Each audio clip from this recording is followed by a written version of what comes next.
RP Jain, Shrimati ममता जैन, श्री प्रशांत जैन, श्रीमती दिव्या जैन, पुत्र भरत जैन, श्रीमती सौम्या एवं पारस जैन। अपनी साधना के बल पर जिन्होंने अपनी ही आत्मा की शक्ति को जगाने का पुरुषार्थ किया, वे महान आत्माएं अंतरात्मा बनकर परमात्मा अवस्था को शाश्वत समय के लिए प्राप्त किया।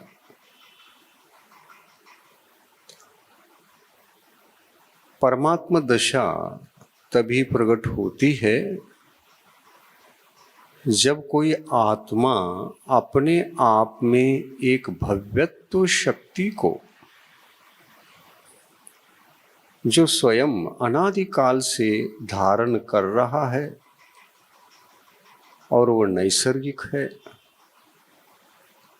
उसको न तो कोई छीन सकते और न ही विनाश को प्राप्त होता है। ऐसे भव्यत्व शक्ति के संबंध में,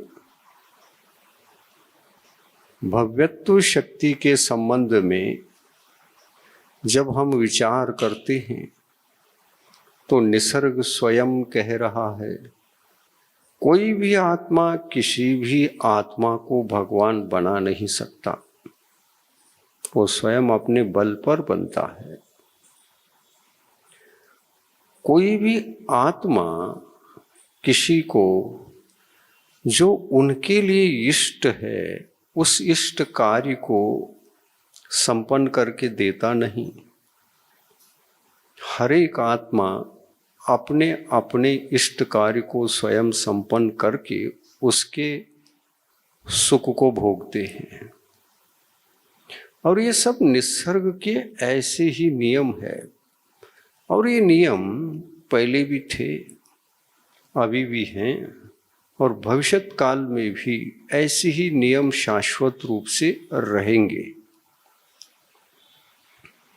जहाँ तक इसी निसर्ग के इन नियमों को जानकर जीने का नाम नैसर्गिक जीवन जियो और नैसर्गिक शक्ति को पाओ, और सदा सदा के लिए जो समस्याएं आती हैं और कभी उन समस्याओं के कारण से हम दुखी भी रहते हैं और सुखी भी होते रहते हैं, ये दशा समाप्त हो जाएगी। और इसी दशा को समाप्त करने के लिए परमात्मा ने कहा है, आप अपने में जीना सीखो, अपने को जगाने की बातें करो, दूसरे की बातों को गौन करके केवल अपने ही चिंतन, अपने ही बात, अपने को ही जगाने का कार्य निरंतर थोड़ा बहुत भी कर लोगे तो आपको सर्वप्रथम बहिरात्मपने को त्याग कर अंतरात्मा बनने का अवसर प्राप्त होगा। और ये अगर हो गया, इतना भी कार्य हो गया, तो स्वयं में रहकर स्वयं को किस प्रकार के निर्माण के कार्य में लगाना है और खुद को खुद में रहकर खुदा कैसे बनना, ये स्वयं खोद लोगे, रिसर्च करोगे, लेकिन पुरुषार्थ करने की थोड़ी सी आवश्यकता है, रास्ता मिल जाएगा। और एक ऐसे रास्ते के खोज पर निकलने वाला जीवात्मा, वह अपने ही आत्मा के भीतर गुणों को खोजना प्रारंभ करता है। मेरे पास क्या गुण भी हो सकते हैं? क्या दोष ही दोष हैं? यदि दोष हैं तो ये दोष ही हमारे भविष्य के जीवन के लिए और वर्तमान के जीवन के लिए समस्याएं हैं। समस्या दुख और सुख की है, दुख के दिन आते हैं तो सुख के दिन भी आते हैं। दुख हमारे लिए समस्या है और सुख हमारा जीवन है, हमारा प्राण है। सुखमय जीवन को जीने के लिए दुखों का निवारण करना, समस्याओं को हल करना और गुणों की उपासना में लग जाना, यही अंतरात्मपणे का लक्षण है। और एक बार अंतरात्मपणे का स्पर्श हुआ, यह आत्मा गुणों के विकास में लग जाता है और ज्यादा समय लगता नहीं। एक बार भी अंतरात्मा बन गया तो नियम से समझ लेना, जो आत्मा के भीतर अनंत गुण हैं, सद्गुण हैं, उनको साधने का काल भी निश्चित होगा, परिसीमित होगा और परिसीमित काल के भीतर वह भगवान निश्चित रूप से बनेगा, ये ठहराव होगा। जिस दिन ये घटना घटी कि आप बहिरात्मा से अंतरात्मा बने, उसी दिन सम्यक दृष्टि बन जाता है। और सम्यक दृष्टि बनने का अवसर गुणस्थान के दृष्टिकोण से देखो तो चौथे गुणस्थान में अंतरात्मा बनता है। अंतरात्मा बनने के पश्चात सम्यक्तों का सूर्योदय अपने ही भीतर जब सर्वप्रथम पैदा होता है, उगता है सूरज सम्यक्तों का, तो मिथ्यात्व का अंधकार तो स्वयं ही उछट जाता है। वो अनैसर्गिक था। मिथ्यात्व कोई हमारा निसर्ग का नहीं था, कृतक था। दोष कभी भी कृतक ही हुआ करते हैं, गुण नैसर्गिक कहलाते हैं। वे अपने स्वभाव हैं, वे अपने नेचर हैं, वे अपने ही हैं और अपने पास वे सारे के सारे उत्पन्न होंगे तो किसी भी प्रकार से उसको न तो खुद मिटा सकता है और न ही कोई पर मिटा सकता है। तो गुणों का जीवन जीना तो ये निसर्ग का स्वयं का जीवन होता है और ऐसे हम वैसे जी सकते हैं। तो क्या करें? तो गुण को गुण जाने और दोष को दोष जाने। दोष समस्याएं हैं और गुण समस्या नहीं। गुण तो गुण है, वे हमारा प्राकृतिक अवस्था कहलाती है। प्राकृतिक अवस्था को जीना है और अप्राकृतिक जीवन को, उस अवस्था को खत्म कर देना है। और सर्वप्रथम जब अंतरात्मा बनकर जब इस पुरुषार्थ के रास्ते पर कोई चल पड़ता है तो गुणों का विकास धीरे धीरे होता है।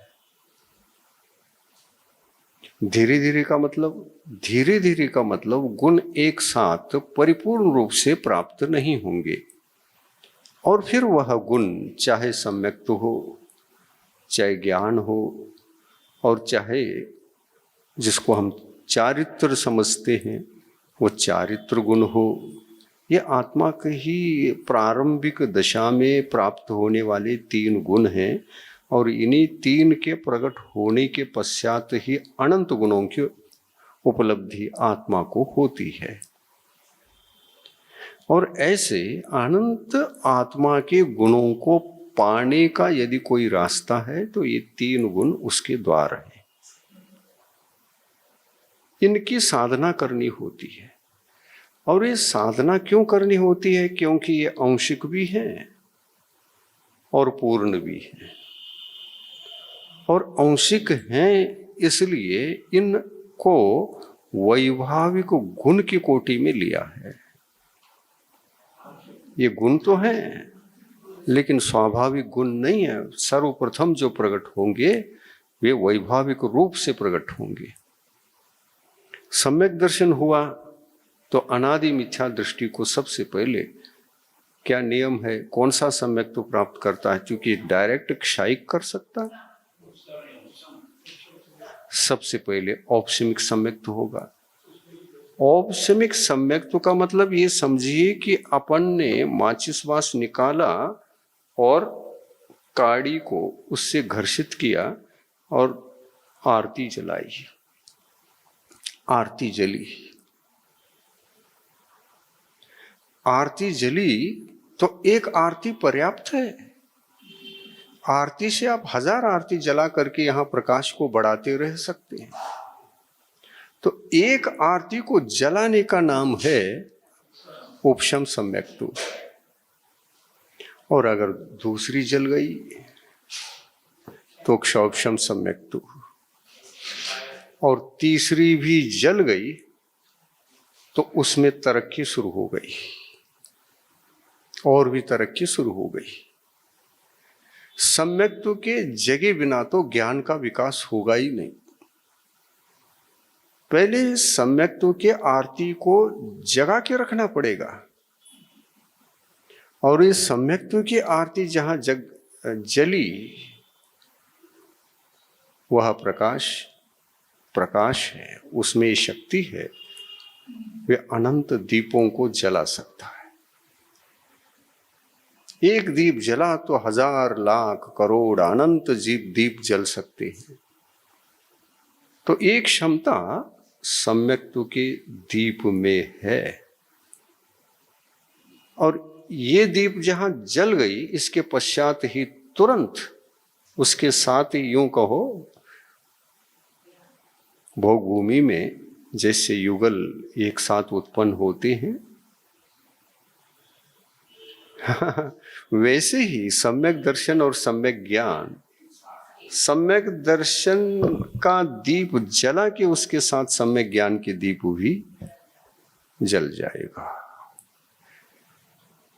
और भगवंतों ने कहा है ये दोनों दीप एक साथ ही जलते हैं। इसमें कारण कार्य की व्यवस्था है। इसका अर्थ ये भी नहीं है कि पहले सम्यक तो जला और बाद में ज्ञान का दीप जल गया, नहीं, दोनों युगपत जल चुके हैं। 2 आरती आपने जला ली, और एक आरती तो जलाना असंभव ही है। मोक्ष मार्ग में एक गुण को जगाने के लिए जाओगे, एक गुण कभी नहीं जग सकता। सम्यक ज्ञान का दीप भी जलेगा उसके साथ, परंतु कारण कार्य की व्यवस्था है। इसका अर्थ ये भी नहीं कि सम्यक्त्व का दीप पहला जला और ज्ञान का दीप बाद में जला, नहीं, युगपत। लेकिन स्टार्ट कौन हुआ? सम्यक्त्व ही स्टार्ट हो गया। फिर जैसे ही स्टार्ट हो गया उसी समय सम्यक ज्ञान दीप जलना भी स्टार्ट हो गया था। ऐसा नहीं है कि सम्यक्त्व के उदय के काल में सम्यक ज्ञान तो था ही नहीं। उदय के काल में दोनों एक साथ हैं, पर उसमें पहला कौन और बाद में कौन, ये जरूर क्रम है, लेकिन उत्पत्ति का क्रम एक साथ है। उत्पत्ति का क्रम एक साथ है। ये सूक्ष्मता है। ये सूक्ष्मता हमको पकड़ में आनी चाहिए। अन्यथा कारण कार्य व्यवस्था होने के कारण पहले तो हमको सम्यक दर्शन हुआ, बाद में सम्यक ज्ञान हुआ, ऐसी धारणा बनाओगे तो भगवंतों के वचनों से विरुद्ध हो जाएगा। भगवंतों ने कहा है कि वो सम्यक दर्शन और ज्ञान एक साथ 2 दीप जल गए, लेकिन आदि तो उसका सम्यक तो है, कारण तो उसका सम्यक तो है, कार्य उसका ज्ञान है। एक समय में 2 दीप जलने के पश्चात भी ऐसी कारण कार्य की व्यवस्था हो सकती है। ये आपके चिंतन के बाहर, दिमाग के बाहर का विषय हो जाएगा, लेकिन है जो निसर्ग के नियम है, अनेक प्रकार के रहस्यभूत हैं, और इसको हमको समझना पड़ेगा और समझे बिना तो रास्ता पता नहीं चलता। बड़े सूक्ष्म हैं। जैन दर्शन इतना बारीकी से, उसकी इतनी पहनी दृष्टि है, इतना बारीक है, बाल के खाल को भी नोच के निकाल देगा वो। ये जैन दर्शन की विशेषता है ये। और इसलिए ऐसे दर्शन को जानना, चिंतन करना और उसमय हो जाने के लिए पुरुषार्थ करना, ये हम सबका कार्य बनता है, कर्तव्य बनता है। क्योंकि इसी काम को हमने अनादि से नहीं किया है, इसलिए भगवान बनने से वंचित है। और हम दोषमय जीवन जीते हुए कितना समय व्यतीत हुआ है देखिए, कितना समय, अनादिकाल से हम दोषों को छोड़ ही नहीं पाए, एक भी सद्गुण जगा नहीं पाए। और जिस भव में भी जन्मे, वहां क्या साबित किया? मैं गुणवान हूं, तुम दोषवान हो। मैं पने का, मैं गुणवान, मैं अच्छा, बाकी सब एक कषाय बुद्धि। कषाय बुद्धि से मैं गुणवान हूं ये कहने वाला भी दोषवान होता है। क्योंकि कहां, जहां मैं का अस्तित्व है, उसके कारण से दोष ही अस्तित्व के रूप में दिखाई देगा, गुण अस्तित्व के रूप में दिखाई नहीं दे सकता। तो हम धर्मात्मा हैं और असल में सम्यक दर्शन के आराधक हैं, ज्ञान के आराधक हैं और चारित्र के आराधक हैं। तो ये तथ्य समझ में आना चाहिए और जीवन जीना प्रारंभ भी कर देना चाहिए। करेंगे ना? भगवान की वाणी के अनुसार अपना जीवन बन जाए सार्थक है, अन्यथा अपने मनानुसार या जनानुसार, अपने मनानुसार या जनानुसार, जनवाणी और मनवाणी ये काम में आने वाले नहीं हैं। भगवान ने जो वस्तु का स्वरूप समझाया वो बिल्कुल सत्य है और उसको जीने का प्रयास हमें उस लक्षण के अनुसार ही करना आवश्यक होगा। और इसलिए इस ओर दृष्टि करके उसमय जीवन जीने के लिए हम प्रयास करें तो संभव है। आत्मा अंतरात्मा बन जाए। आज अंतरात्मा बन गया तो कल के दिन परमात्मा भी बनने का काल निश्चित हो जाएगा। कितना समय लगता है? ज्यादा नहीं। अर्धपुद्गल परावर्तन काल में आज का अंतरात्मा कल का बहिरात्मा परमात्मा बनेगा। नहीं हो सकता। बिल्कुल सुलभ है, भव्य जीव को सुलभ है। और यदि इस दिशा में एक भी कदम बढ़ गया तो आप भव्य हैं। भव्यत्व का लक्षण यही है कि ये अच्छे लगने लग गया और उस तरफ हमने एक कदम बढ़ा लिया। एक कदम बढ़ गया तो आप रुक नहीं सकता। और ऐसे कदम बढ़ाने की भावना भी अगर पवित्र भावना उत्पन्न हो गई तो अंश रूप से भी अगर वह उसका पुरुषार्थ करता है कदम बढ़ाने का, तो लौट नहीं सकता। प्रथम दशा में 3 गुण प्रकट होते हैं: सम्यक दर्शन, सम्यक ज्ञान और सम्यक चारित्र। इन तीनों के आने के उपरांत फिर आत्मा के जो अनंत गुण हैं उनकी यात्रा आप कर सकते हैं। और एक एक करके जैसा भी आप कर्मों के अधीनता से रहने वाले जो गुण हैं, कर्मों के दबाव में दबे हुए हैं, उन गुणों का छुटकारा पा सकते हैं, गुणों को प्राप्त कर सकते हैं, दोषों को अलग कर सकते हैं। अगर आत्मा के गुण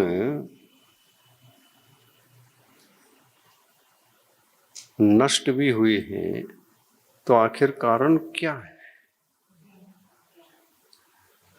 कारण तो ये है कि अज्ञान तो मूल में कारण है, और उस मूल अज्ञान एक कारण होने के कारण से उस अज्ञानता से कर्मों का बंध भी हुआ है। उन कर्मों के बंध के आच्छादन से हमारे सारे के सारे अनंत गुण दबे हुए हैं।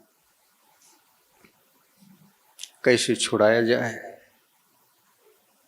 तो आदि में कहा मोक्ष मार्ग के साधक बनो, सम्यक दर्शन ज्ञान चारित्राणी मोक्ष मार्ग पर चलो। और ये तीन गुण तो साधने के योग्य होते हैं। इनमें धीरे धीरे धीरे तरक्की होती है। पहला दोष हटता भी है तो हटने के बाद गुण एकाएकी परिपूर्ण रूप से प्राप्त होता ही नहीं। इसलिए सम्यक दर्शन के तीन भेद हो गए। उसमें दो तीन आदि के जो गुण हैं उनको वैभाविक कहा, और अंतिम उसकी जो परिपूर्ण दशा है उसको स्वाभाविक कहा। क्षायिक सम्यक तो स्वाभाविक है या वैभाविक है? स्वाभाविक है। लेकिन हमारा ज्ञान गुण अभी वैभाविक परिणति में अटका हुआ है। सम्यक तो घातक जो भी कर्म थे हमने सत्ता से भी हटाया, उदय से भी हटाया, अब तो सम्यक तो नष्ट ही नहीं हो सकता। ऐसी दशा को हमने चौथे गुणस्थान में भी प्राप्त कर लिया। लेकिन ज्ञान को परिपूर्ण रूप से क्या चौथे गुणस्थान में प्राप्त किया जा सकता है? लेकिन सम्यक ज्ञान प्रकट होता है तो वो भी चौथे गुणस्थान में ही होता है।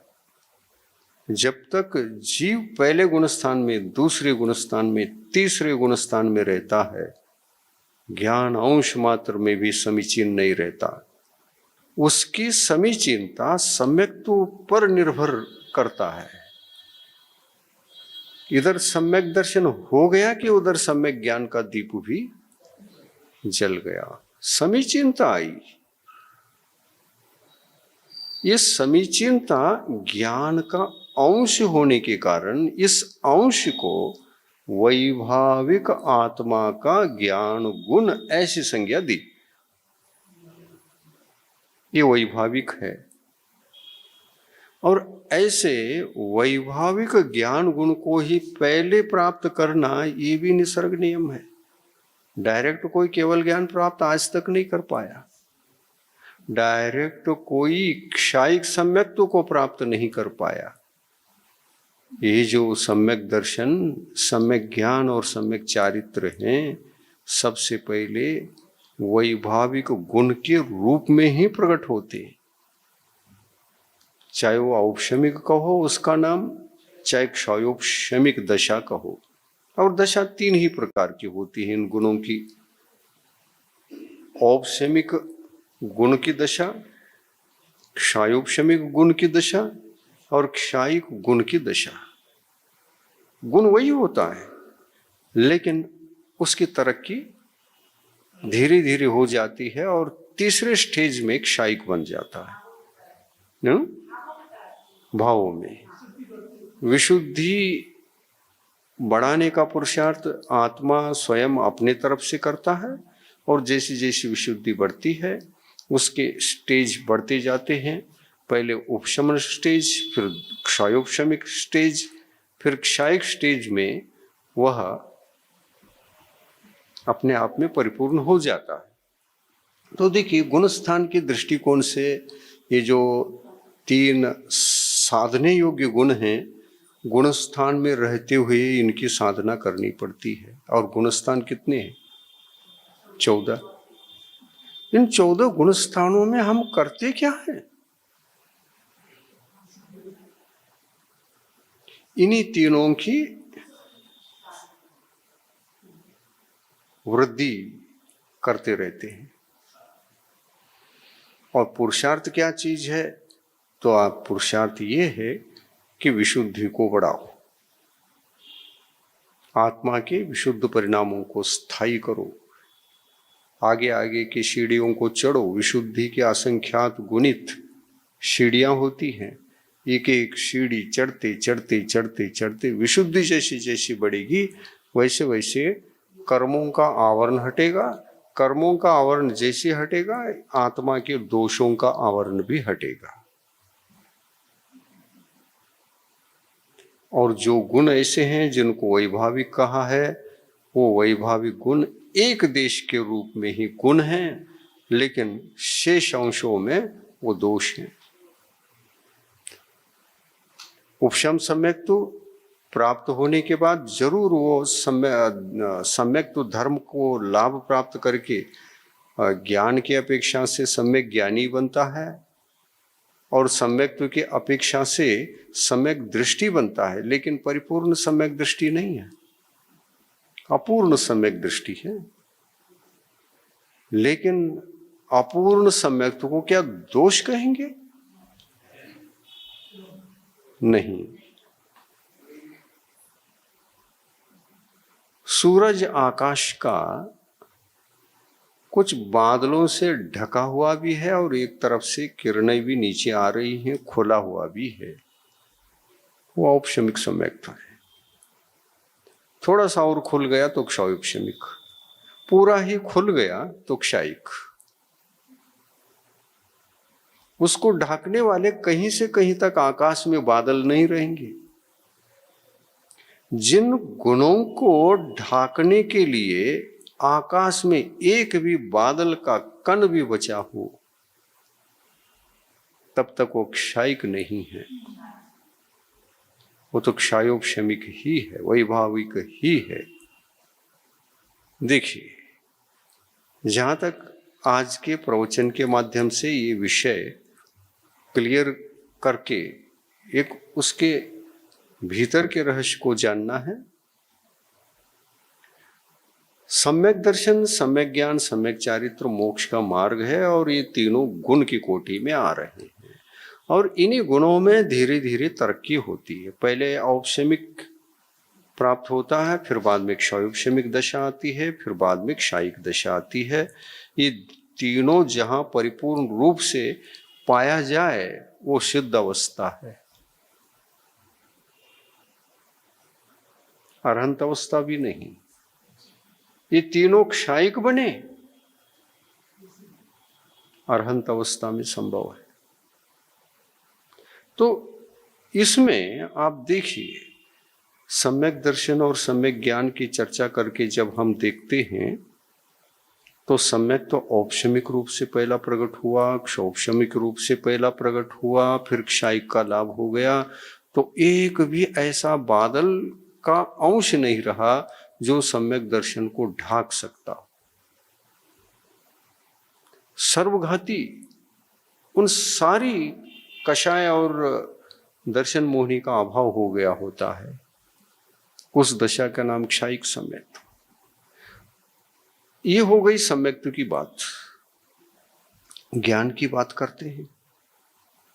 सम्यक ज्ञान चौथे गुण स्थान में प्रकट हुआ, और ये सौभाग्य है कि प्रथम जो गुण सम्यक्त्व है ये एक श्रावक भी प्राप्त कर पा रहा है, और एक श्रमण भी अपने अपनी जगह अपने गुणस्थान में छठे सप्तम गुणस्थान में क्षायिक इस गुण को प्रकट कर सकते हैं। और प्रतिमाधारी जहाँ देशवर्ती पंचम गुणस्थान वाले, वहाँ पर भी क्षायिक सम्यक्त्व की उत्पत्ति हो सकती है। सम्यक्त्व को अपने आप में परिपूर्ण रूप से प्राप्त कर सकता है। उसके आवरणी कर्म खत्म हो गए तो क्षायिक है। अब ढकने वाला कर्म कोई न तो आ सकता है अनंत काल तक और न आने की कोई संभावना है। अब इसीलिए सम्यक तो सस्ता है। सभी गुणों में सबसे पहले आपके जीवन में प्रकट होने वाला कोई गुण है तो सम्यक दर्शन है। लेकिन ज्ञान भी तो प्रकट हुआ है, लेकिन क्षायिक नहीं हो पाया। सम्यक तो क्षायिक भले ही हो जाए, पहली बार भी नहीं, क्रमशः पहला औपशमिक हुआ, क्षौपशमिक हुआ, फिर क्षायिक भी हो गया, चौथे गुणस्थान में हो गया, तो सम्यक तो परिपूर्ण रूप से है। किस अपेक्षा से मैं वो बोल रहा हूं?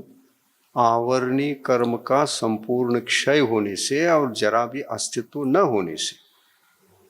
क्षायिक सम्यक तो है, क्षायिक संज्ञा तो प्राप्त हो गई, लेकिन क्या ज्ञान को भी क्षायिक संज्ञा मिली? और ज्ञान कौन सा है वहां? औपशमिक है। क्या ज्ञान की दशा औपशमिक भी हुआ करती है? नहीं होती है। ज्ञान औपशमिक ज्ञान है ही नहीं, उसकी दशा ही नहीं, उसका अस्तित्व ही नहीं है। क्योंकि संसारी प्राणियों का जो ज्ञान है वो ढका हुआ कभी नहीं मिलेगा। किसी भी जीव को देख लो, एकेंद्रीय जीव को देख लो, निगोदी जीव को देख लो, निगोदी जीव में भी औपशमिक ज्ञान पाया नहीं जाता। जिनके पास एक इंद्रिय है, अपर्याप्तक अवस्था में है, शरीर पर्याप्ति भी नहीं मिली है, विग्रह गति में भी है, तो औपशमिक दशा नहीं उसकी। क्षायोपशमिक दशा एक ही है। मतलब ये हुआ कि उस ज्ञान को सदा उघाड़ करके रहने का अवसर है। पर सम्यक तो ऐसा नहीं था। सम्यक तो के सर्वघाती भी थे और देशघाती भी हैं, और क्षय कर ले तो क्षायिक दशा भी है। परंतु ज्ञान के लिए ऐसा है ही नहीं। ज्ञान के लिए दो ही दशाएं हैं, या तो क्षौपशमिक रहेगा या तो क्षायिक रहेगा। क्षायिक कब रहेगा? तो जिस तरह से सर्वघाती कर्मों के संपूर्णतः दूर होने से क्षायिक सम्यक तो हुआ था, वैसा ही ज्ञानावरणी कर्म, चाहे वो कोई भी आवरणी कर्म हो ज्ञान का, वो संपूर्ण क्षय को जब तक प्राप्त नहीं होता तब तक क्षायिक ज्ञान की उपलब्धि नहीं होती। एक क्षायिक ज्ञान भी सम्यक ज्ञान है, क्षयोपशमिक ज्ञान भी सम्यक ज्ञान भी है और मिथ्या ज्ञान भी है। एकेंद्रीय से लेकर असंगी पंचेंद्रिय तक के जीवों को तो सम्यक दर्शन होता ही नहीं। सम्यक तो गुण पूर्णतः ढका हुआ है, और सम्यक तो गुण जब तक पूर्ण से ढका हुआ है, ज्ञान, सम्यक ज्ञान अंश रूप में भी नहीं है। क्षौपशमिक ज्ञान है लेकिन मिथ्या ज्ञान है, और वह मिथ्या ज्ञान दो प्रकार का कहलाया। उसकी एक क्षयोपशमिक दशा और एक मिथ्यात्व दशा और सम्यक्त्व दशा, सम्यक दशा। तो ज्ञान की तीन तीन दशाएं हैं। क्षयोपशमिक तो रहेगा ही रहेगा जहां कहीं भी जाए। सम्यक्त्व का ऐसा नहीं था, उसका औपशमिक भी रहा, क्षयोपशमिक भी रहा, और जब वो क्षयोपशमिक अवस्था में था सम्यक्त्व, क्षौपशमिक अवस्था में था, गुणों की कोटि में आता था, लेकिन ये ज्ञान की शक्ति देखिए आप, ज्ञान गुण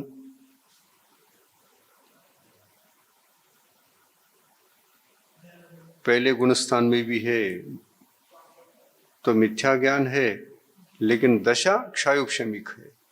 तो क्या उस क्षयोपशमिक दशा को हम गुण कहेंगे? सम्यक ज्ञान गुण ऐसे संज्ञा देंगे?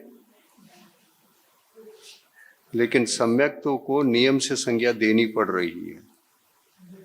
सम्यक दर्शन अगर क्षयोपशमिक है तो गुण ही है, दोष नहीं है वो। लेकिन इतना फर्क है कि गुण तो है, लेकिन गुणों के आच्छादक जो कर्म है उनका अभाव नहीं है। वो सत्ता में भी है, उदय में भी है। अब देखिए, ये सब सोचने योग्य बातें हैं। और ये कथा सिद्धांत की कहानी, ये कोई दूसरे की कहानी नहीं है, ये खुद आत्मा की कहानी है। मेरी आत्मा में गुण कैसे, दोष कैसे, उसका विचार है। और इसको समझना बहुत अनिवार्यता है। एक अंतरात्मा को तो इसी में रहना चाहिए, इसको गहराई से समझ करके अपनी आत्मा को संभालना चाहिए। मैं एक भी गुण वाला नहीं था, तब अनंत गुण दोष के रूप में रूपांतरित थे। कोई आवरणी कर्म नहीं हटा है।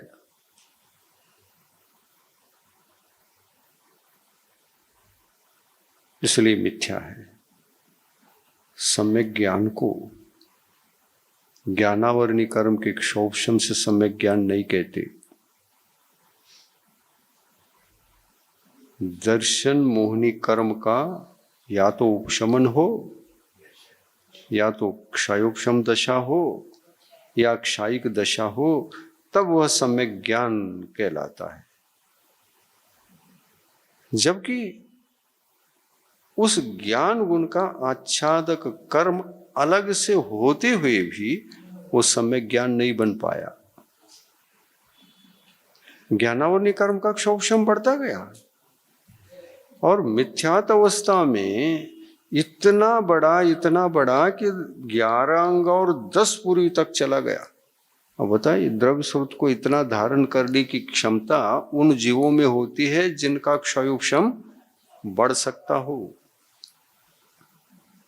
जिनका क्षोभशम बढ़ सकता हो, अविरल रूप से बढ़ता रह सकता हो, उनको है ये क्षयोपशमिक दशा। और मिथ्यात्व के काल में क्या द्रव्य स्रोत कम पड़ा? और द्रव्य स्रोत को हासिल करने के लिए भी उसका क्षयोपशम दशा की जरूरत होती है। मति ज्ञानावरणी, श्रुत ज्ञानावरणी कर्म का क्षयोपशम जो साधक जितना अपने विशुद्ध परिणामों के बल पर बढ़ाएगा, क्षयोपशम बढ़ेगा, लेकिन मिथ्यात्व की कोटि में ही रहेगा, मिथ्या ज्ञान ही कहलाएगा। तो मिथ्या ज्ञान के साथ भी हम द्वादशांग में से क्या हाईएस्ट कितना द्वादशांग श्रुत को हासिल कर सकते हैं? 11 अंग और 10 पूर्व। बताइए आप, आज उसमें से कुछ भी नहीं है। हमारे लिए यदि ज्ञान प्राप्त हो जाए 11 अंग और 10 पूर्वी तक का, तो आज कहो या पहले का कहो, हम मिथ्या दृष्टि रह सकते हैं। इतने बृहद श्रुत को, द्रव्य श्रुत को धारण करने की क्षमता होने पर भी ज्ञानावरणी कर्म का क्षोभशम तो बढ़ गया, लेकिन मोहनी कर्म का क्षोभशम नहीं बढ़ा, इसलिए उतना द्रव्य श्रुत भी मिथ्यात्व की कोटि में जा रहा है।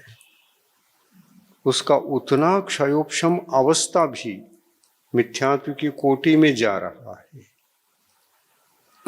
अर्थ ये हुआ, ज्ञानावरणी कर्म का क्षयोपशम होने से आत्मा के कोई गुण प्रकट नहीं होते, परंतु दर्शनावरणी कर्म का, दर्शन मोहनी कर्म का क्षयोपशम अवस्था होने से ये ज्ञान गुण 10 पूर्वी का हो या 8 प्रवचन मातृका का भी क्यों न हो,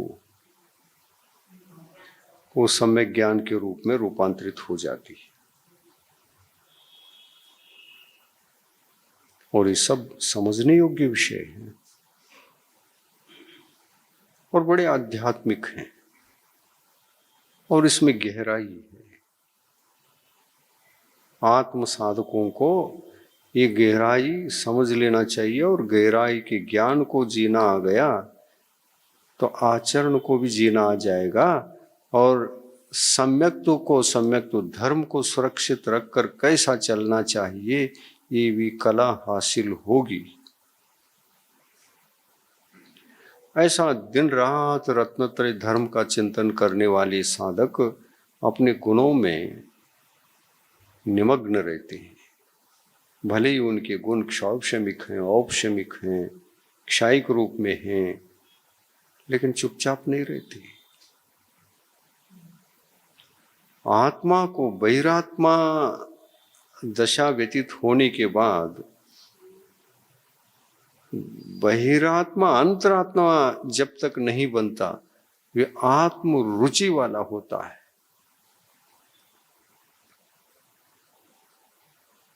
ये आप बातें छोड़ दीजिए कि हम मंदिर जाते हैं, वो करते हैं, ये करते हैं, उपवास करते हैं, या आप इसी को बहुत बड़े धर्म समझते हैं। ये धर्म को जगाने के छोटे मोटे उपाय, छोटे मोटे उपाय साधन है। आप सर्वोपरि उसी को समझ बैठे हैं तो अज्ञानी हैं।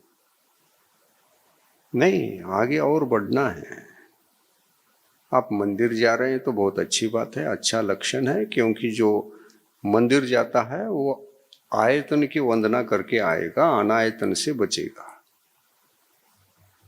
और मंदिर जा रहे हैं तो सभी मंदिर चक्कर लगा के आ गए तो आप अज्ञानी हैं। गुण और दोषों का जरा भी ज्ञान नहीं है। आयतन अनायतन का फर्क ज्ञात नहीं है।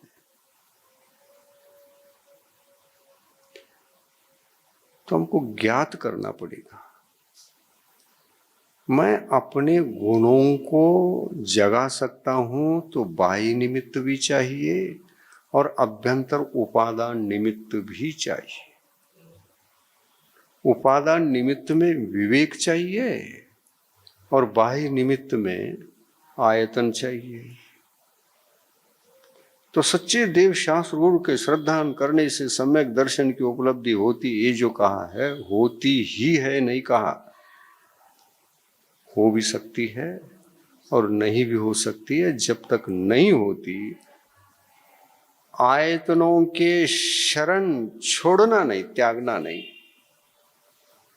जब भी होगा आयतनों के शरण से ही होगा। इसलिए आयतनों को मत छोड़ो, क्योंकि आत्म कल्याण का रास्ता, प्रथम गेट कंपाउंड का गेट है। वो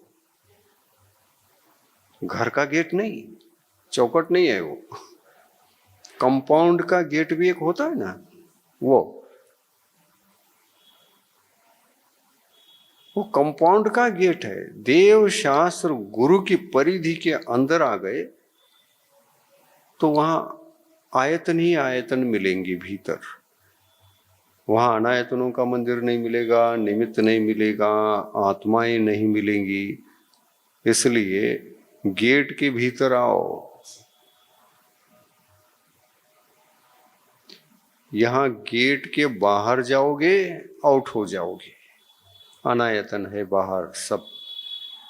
और गेट के भीतर रहोगे अड़ीग बनकर, अचल बनकर, आयतनों की शरण को कभी नहीं छोड़ेंगे हम, ऐसा रहोगे तो फिर गेट के भीतर रहोगे। लेकिन गेट के भीतर जो खड़ा है वो अभी मकान के घर में गया नहीं है, महल प्रवेश नहीं हुआ, राजमहल। वो आत्मा में जब प्रवेश करेगा तब वह सम्यक्त्व के चौकट के भीतर प्रवेश करके सम्यक दृष्टि कहलाएगा। हाँ हाँ,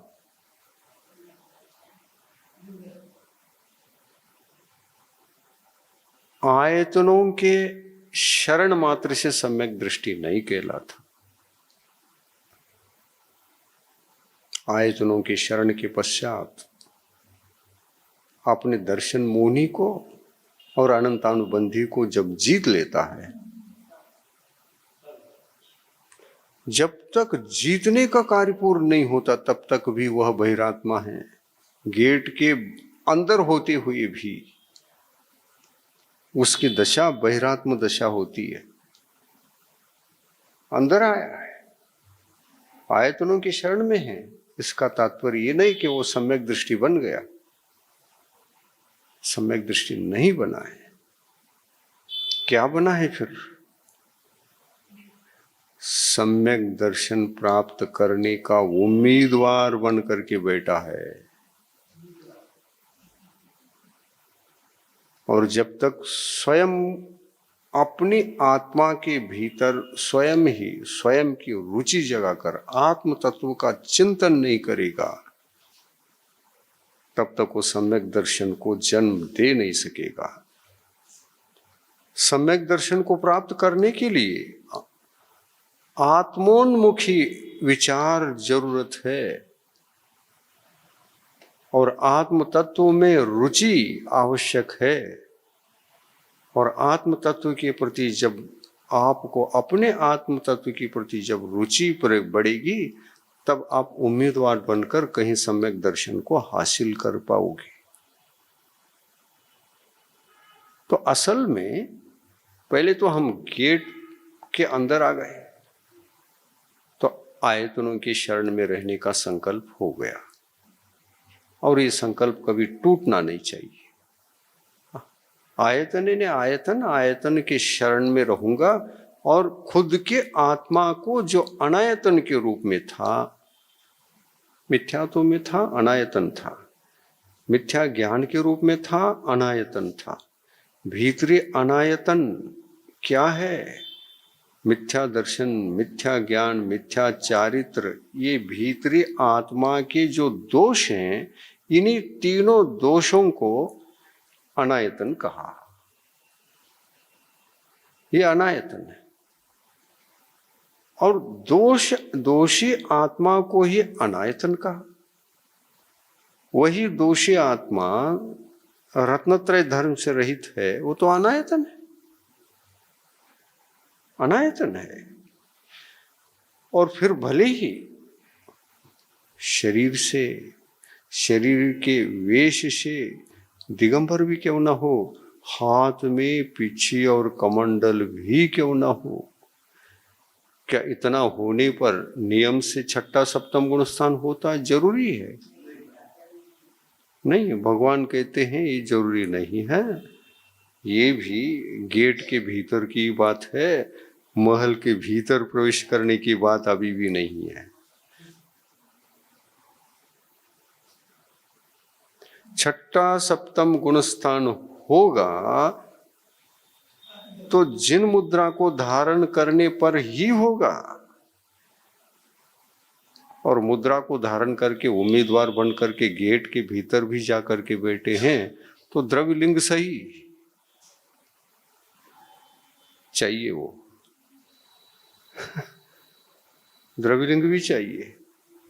इस द्रव्यलिंग के बिना भावलिंग की उत्पत्ति नहीं होती है, और भावलिंग की जब तक उत्पत्ति नहीं होती है, इस द्रव्यलिंग को अनायतन की कोटि में ही रखा गया है।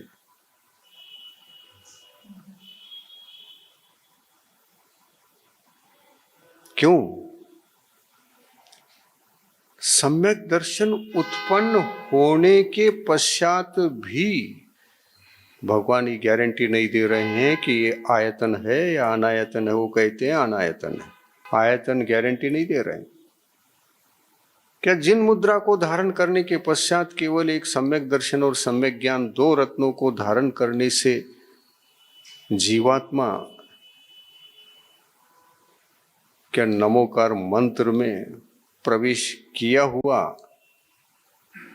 मिल सकेगा? तो चौथे गुण स्थान में है। जिन मुद्रा के साथ है चौथे गुण स्थान में है, जिन मुद्रा के साथ है पंचम गुण स्थान में है। ये भी संभव है ना। तो वहां की आत्मा को भी उन्होंने आयतन जरूर कहा, लेकिन वह स्वयं के स्थान पर नहीं है, इसलिए अनायतन है। क्यों? क्योंकि चारित्र धर्म अंश मात्र में भी नहीं है, वो आयतन की कोटि में कैसे आ सकते हैं?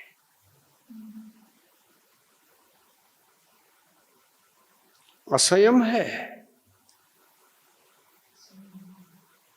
न प्राणी संयम है और न ही इंद्रिय संयम है। प्राणी संयम को पालन करने के लिए षटकायिक जीवों की रक्षा अनिवार्य है। ये 6 हो गए षटकाय, 5 स्थावर काय और 1 त्रस्काय। प्राणी संयम, अब प्राणी संयम भले ही प्राप्त हो जाए चौथे गुण स्थान में, हो सकता है। प्राणी संयम के होने पर भी आयतन की कोटि में लिया नहीं जा रहा है उसको, उस जिन मुद्रा को।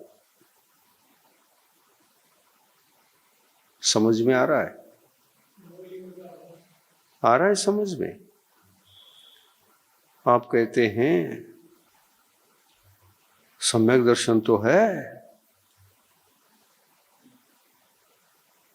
सम्यक ज्ञान भी है, 11 अंग और 10 पूर्व का ज्ञान है, और सम्यक दर्शन भी है, सम्यक ज्ञान भी है। कैसे इसको अनायतन की कोटि में ले सकते हैं? भगवान कहते हैं यदि आयतन कहोगे तो वो स्वस्थान वाला आयतन नहीं है। स्वस्थान का मतलब छठा सप्तम गुणस्थान। इस मुद्रा के साथ जहां रहना चाहिए वहां जाने के बाद आयतन, हाँ ये पता रहना चाहिए, क्योंकि चाहे श्रावक हो श्रमण हो, सबको जाना है ना, एक दिन परमात्मा बनना है। और ये मालूम ही ना हो तो कैसे जाओगे, कैसे परमात्मा बनोगे? अंतरात्मा के क्षेत्र में रहने वाला ज्ञान ही अपूर्ण है, परिपूर्ण नहीं है। कोई कुछ पता है, पता नहीं है, तो कैसे जाओगे, कैसे बढ़ोगे आगे? पता लगाना चाहिए, पता लगाना चाहिए। और पता लग जाए तो ही हम गुणों की साधना, तरक्की आगे बढ़ा सकते हैं। चौथे गुण स्थान में भी जिन मुद्रा है और सम्यकता और सम्यक ज्ञान के साथ में है, सम्यक चारित्र नहीं है। और देव शास्त्र गुरु को आयतन की कोटि में लिया गया है। आयतन हालांकि चौथे गुण स्थान वाला अविरत सम्यक दृष्टि एक श्रावक भी आयतन है, लेकिन आराध्य आयतन तो नहीं है ना। आराध्य समझोगे? सम्यक दृष्टि किसकी आराधना करता है देखो तो। हाँ?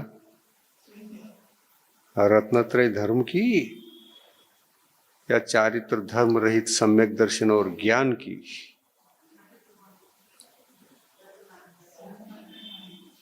तीनों चाहिए क्या? 2 चलेगा? तो मोक्ष मार्ग तीनों से उत्पन्न होता है, मोक्ष मार्ग चौथे में नहीं। एक दिगंबर साधु भी हो वो मोक्ष मार्गी नहीं है, चौथे में, पांचवें में भी नहीं है, क्योंकि वहां भी असंयम पाया जा रहा है। षटकायिक जीवों की हिंसा, एक देश त्याग किया और एक देश में असंयम विद्यमान है। और इसलिए चारित्र धर्म, प्राणी संयम भी पूर्ण नहीं, और प्राणी संयम ही पूर्ण नहीं है तो इंद्रिय संयम तो एक भी नहीं रहेगा।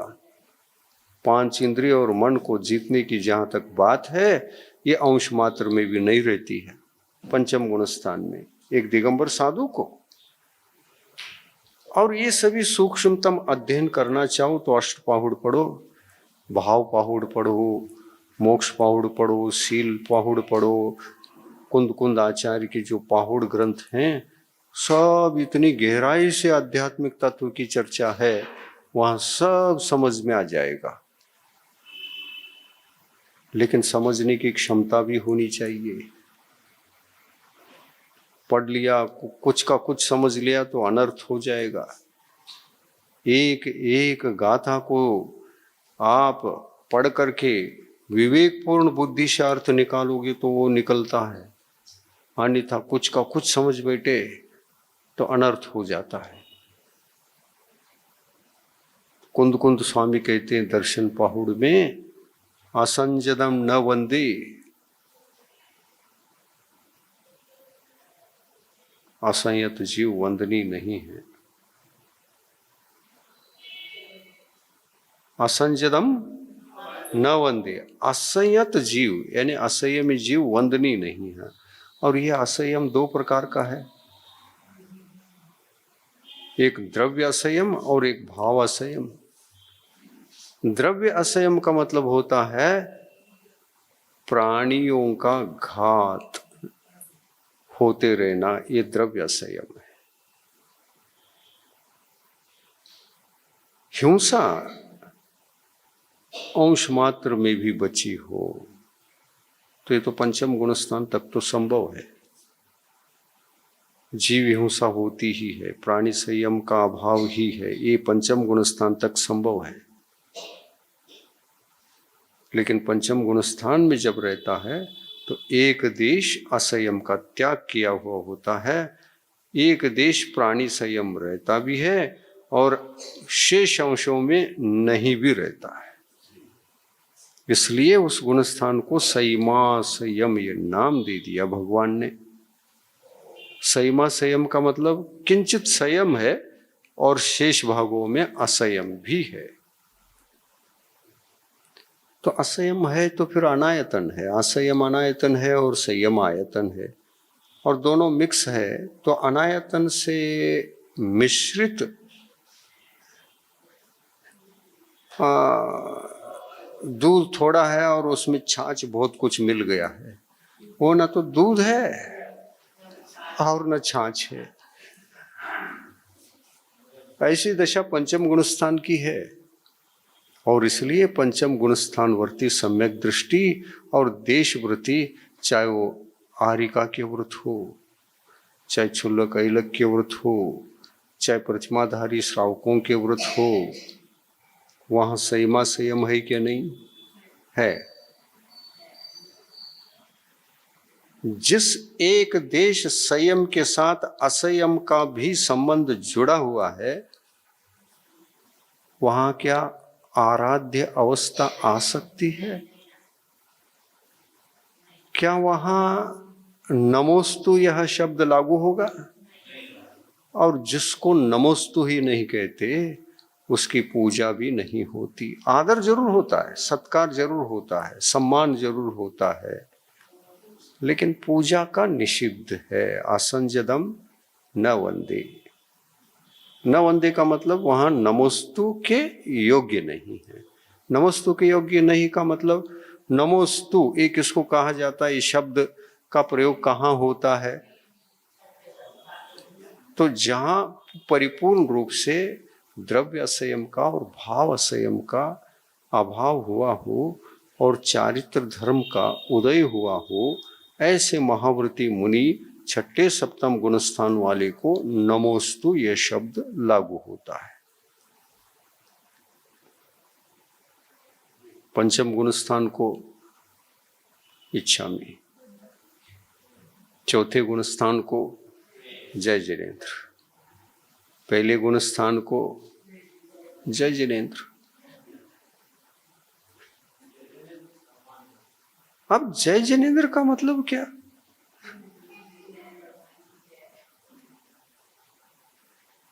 जिनेन्द्र भगवान ने, जैसे उनकी आत्मा भी पहले गुण स्थान में थी, कभी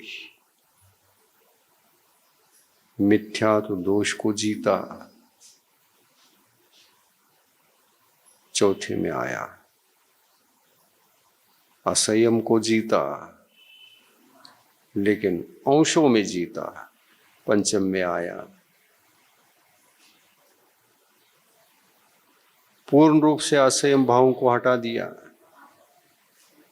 छठे गुण स्थान में आ गए। और छठे गुण स्थान से इसलिए मोक्ष मार्ग प्रारंभ होता है, ये सर्वत्र जिनागम्य कथन है।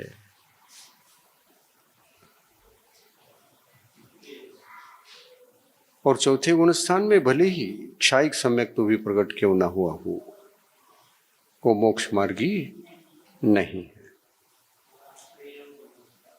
आदिनाथ भगवान, बाहुबली, चक्रवर्ती भरत, ये तीनों क्षायिक सम्यक दृष्टि थे।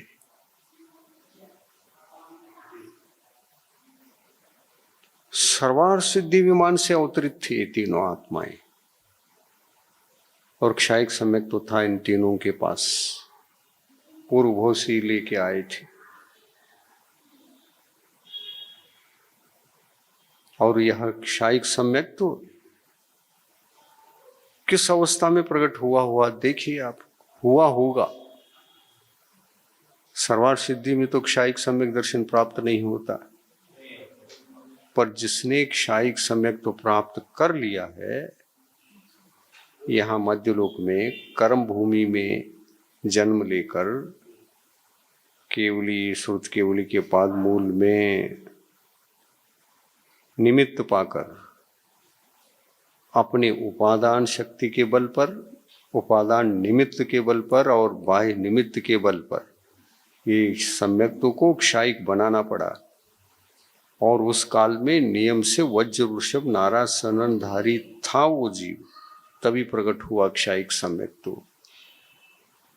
और इसके पश्चात क्षायिक सम्यक दर्शन प्राप्त करने के पश्चात वज्र वृषभ नारा सननधारी तो था वो, प्रथम सननधारी था, और एक क्षायिक सम्यक दर्शन प्राप्त कर सकता था, कर लिया। कब किया? गृहस्थ अवस्था में भी हो सकता है क्षायिक सम्यक तो। पंचम गुण स्थान में जाओ वहां भी हो सकता है, छठे गुण स्थान में जाओ वहां भी हो सकता है, जब भी किया हो। पूर्व भव में इन तीनों आत्माओं ने, बाहुबली, चक्रवर्ती और आदिनाथ, ये तीनों आत्माएं क्षायिक सम्यक्त के साथ सर्वार सिद्धि से अवतरित होकर के एक तीर्थंकर बना था, एक चक्रवर्ती और एक कामदेव पद को प्राप्त करके ये तीनों आत्माएं जन्मी।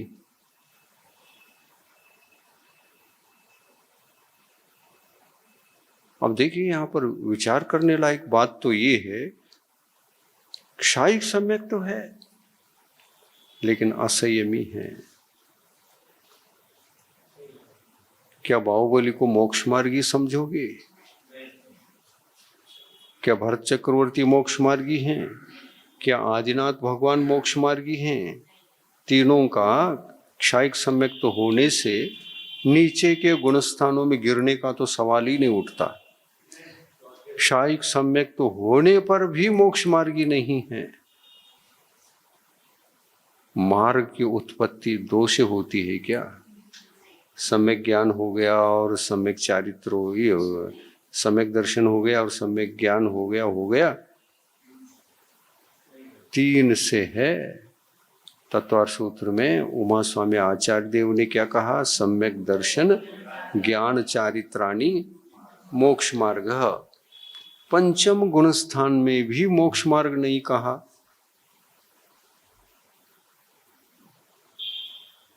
हाँ, पंचम गुण स्थान में भी मोक्ष मार्ग नहीं है। और जिसके पास मार्ग नहीं है वो वंदनी पूजनी नहीं है। वंदनी का मतलब नमोस्तु लेना, पूजनी का मतलब जैसे 8 द्रव्यों से आप पूजा करते हैं, और पूजा करते समय एक दिगंबर मुनि को कहो, अरहंत की पूजा कर रहे हैं कहो, या सिद्धों की पूजा कर रहे हैं कहो, एक एक द्रव्य जब चढ़ाते हैं और अर्घ्य भी जब चढ़ाते हैं तो एक मंत्र बोलते आप, जन्म जरा मृत्यु विनाशनाय जलम निरूपामिति स्वा। बोलते कि नहीं बोलते? बोलते हैं। तो जन्म जरा मृत्यु के विनाश के लिए मैं जल चढ़ाता हूं। क्या देश संयम जन्म जरा मृत्यु के नाश का कारण है? और मुनियों का संयम नाश का कारण है। इसलिए मुनियों की ही पूजा होती है, ये जैन दर्शन है। मुनियों की ही 8 द्रव्यों से पूजा की जा सकती है, ये जैन दर्शन का हार्ट है। और ये पकड़ में नहीं आती है तो हम पूजा करते भी हैं, करवाते भी हैं। और करने वाले को और करवाने वाले को तो दोनों को ही पता नहीं है क्या जैन दर्शन का हार्द है, दोनों को ही ज्ञान नहीं है। और ज्ञान की गहराई के अभाव के कारण से कहीं ना कहीं हम आगम में उन स्थानों पर जाकर के अटकना पड़ता है कि वंदनी पूजनीता है या नहीं। इस ग्रंथ में तो लिखा है वंदनी पूजनी है, और इस ग्रंथ में लिखा है वंदनी पूजनी। ग्रंथ छोड़ो, सिद्धांत की बात करो। सिद्धांत क्या है? क्या मार्ग की उत्पत्ति चौथे में है, मार्ग की उत्पत्ति पंचम में है? तो शंका क्यों? सिद्धांत बोल रहा है। और उमा स्वामी आचार्य देव ने तो पहले सूत्र में ही कह दिया, सम्यक दर्शन और ज्ञान चारित्र तीनों जन्म लिए बिना मोक्ष मार्ग की उत्पत्ति नहीं होती। तो जहां मार्ग नहीं है, मार्गस्थ भी नहीं है। परम पूज्य गुरुवर श्री नियम सागर जी महाराज के श्रीमुख से कल के भाग में जानिए, अकाम भक्ति से ही तीर्थंकर प्रकृति का पुण्य बंध संभव एवं फास्ट फूड त्याग अनिवार्य क्यों है। भव्य जीवों के जीवन में सुखमय जीवन को जीऊं, इस प्रकार के विचार निरंतर जीवित रहते हैं और उनको साकार करने के लिए वह सदा प्रयत्नशील ही नहीं रहता। उस कार्य की सिद्धि के लिए सजगता से चलूं और सजगता ही कार्य सिद्धि का उपाय होने से ये उपाय मेरे जीवन में सुरक्षित रहे, ये भावना भी भाता है। इस कार्यक्रम के पुण्यार्जक हैं श्री आर.पी. जैन, श्रीमती ममता जैन, श्री प्रशांत जैन, श्रीमती दिव्या जैन, पुत्र भरत जैन, श्रीमती सौम्या एवं पारस जैन।